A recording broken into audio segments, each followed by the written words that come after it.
Interior design একটি সৃজনশীল পদক্ষেপ যা এই ধাপগুলিতে অবস্থান করে। ১. পরিকল্পনা। ডিজাইন করার আগে স্পেস পরিকল্পনা করা হয়, যাতে ফাংশনালিটি এবং সুন্দরতা সম্পর্কে চিন্তা করা যায়।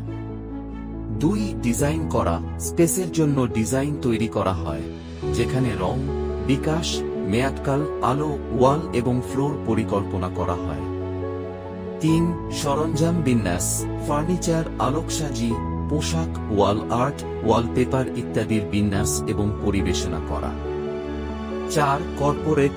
প্রযুক্তিগত বা বাস্তুকার পরিবর্তন, এমনকি পরিবেশের সংশ্লেষণের পর্যায়ে নির্মাণের জন্য প্রযুক্তিগত সরঞ্জামের ইউজ করা। এছাড়াও ইন্টেরিয়র ডিজাইনের প্রয়োজনীয়তা অনেকগুলি আছে, যেমন: ১. আরাম এবং সুবিধা। ২. প্রাতিষ্ঠানিক বা ব্যক্তিত্বের ইমেজ। ৩. ফাংশনালিটি। ৪. ভালোবাসা এবং আনন্দ। ৫.